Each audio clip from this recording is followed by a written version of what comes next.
కేంద్ర హోంశాఖ మంత్రి వచ్చేమో మేము ఆయన ఎన్ని రోజుల్లో కూడా కాలే చెప్పి ఆయన చెప్పింది మే 5 తారీఖు నాడు ఆ ఎంపీ గారు. ఈయన వచ్చేమో నిన్న మే 15 నాడు 2,52,202 కోట్లు ఇచ్చినామని ఈయన చెప్తాడు. ఇక ఇంకొక ఆయన ఉన్నాడు, వాళ్ళ అధికార ప్రతినిధి, ఆయన పేరు రాకేష్ రెడ్డి. ఆయన ట్విట్టర్లో పెట్టిండు. ఆయన ఏం పెడతాడంటే మేము ఇప్పటి వరకు తెలంగాణ వచ్చినాక 4,11,018 కోట్లు ఇచ్చినామని ఆయన పెడతాడు. ఒక్కొక్కరు నోటికి వచ్చినట్టు ఏది పడితే చెప్పొచ్చా? భారతీయ జనతా పార్టీ ఎంపీ ఏమో దగ్గర 4 లక్షల కోట్లు ఇచ్చినామంటాడు. వాళ్ళ అధికార ప్రతినిధి ఏమో 4,11,000 కోట్లు ఇచ్చినామంటాడు.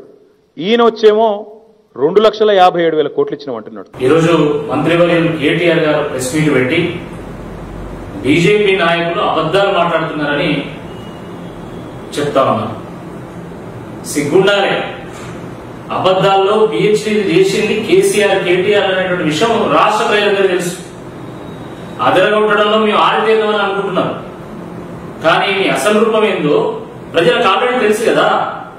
మేము చెప్పిన దాంట్లో ఏమీ అబద్ధం లేదు. అమిత్ షా గారు నేరుగా రాష్ట్ర ప్రభుత్వానికి కేంద్రం ట్రాన్స్ఫర్ చేసినటువంటి నిధుల గురించి చెప్పడం జరిగింది. 2,52,000 కోట్ల రూపాయలు ఇస్తున్నామని.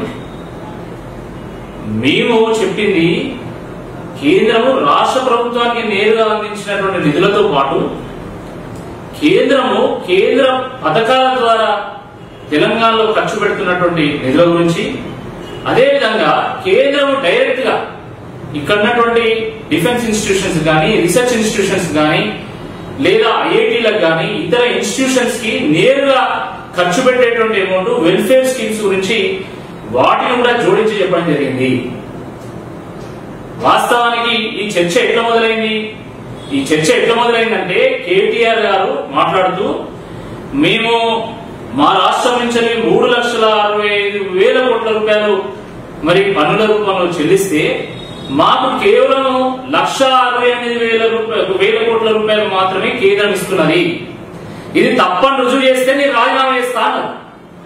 ఆ సందర్భంలో మేము భారతీయ జనతా పార్టీ పక్షాన లేదు 1,68,000 కోట్ల రూపాయలు కాదు, మేము ఇంత ఇస్తున్నామని చెప్పేసి చెప్పడం జరిగింది. వారు అదే ప్రెస్ మీట్ లో అదే సందర్భంలో వారు మాట్లాడుతూ నాకు మంత్రి పదవి ఎడవ కాదు చెప్పుతో సమానం. నేను ఈ సందర్భంగా కేటీఆర్ గారిని సూటిగా అడుగుతా ఉన్నా, నువ్వు తప్పైతే రాజీనామా చేస్తాను కదా.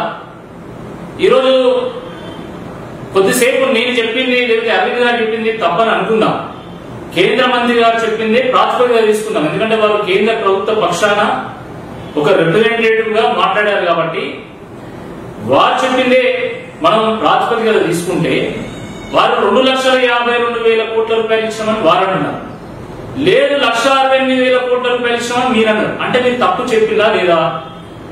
మీరు తప్పని మా కేంద్ర మంత్రి అమిత్ షా గారు రుజువు చేసిందా లేదా? తప్పని రుజువు చేస్తే నువ్వు రాజీనామా చేస్తా అన్నావా లేదా? కాబట్టి తక్షణమే కేటీఆర్ గారు రాజీనామా చేస్తారా లేదో ఒక్కసారి స్పష్టం చేయాల్సినటువంటి అవసరం ఉన్నది. ఎడమకాలు చెప్పుతో సమానం అంటున్నా కదా, ఆ చెప్పులు మెడకేసుకొని ఎందుకు తిరుగుతున్నావు? ఆ చెప్పులు తీసేసి తిరుగు. అయితే నువ్వు రాజీనామా చేయాలి లేకపోతే చెప్పులు మెడకేసుకొని అన్న తిరగాలి. ఏది చేస్తావో తేల్చుకోవాల్సిందిగా ఈ సందర్భంగా కేటీఆర్ గారికి హితో పలుకుతాం. హాయ్ ఫ్రెండ్స్, మా టుడే టుమారో యూట్యూబ్ ఛానల్ చూస్తున్నందుకు చాలా థ్యాంక్స్. మరిన్ని లేటెస్ట్ వీడియోస్ కోసం వెంటనే సబ్స్క్రైబ్ చేయండి. అలాగే ఈ బెల్ ని కూడా రింగ్ చేసేయండి. మా నోటిఫికేషన్స్ అన్ని మీ మొబైల్లో వస్తాయి. అలాగే మా వీడియోస్ మీకు నచ్చితే లైక్ చేయండి, షేర్ చేయండి, నచ్చకపోతే కామెంట్ చేయండి.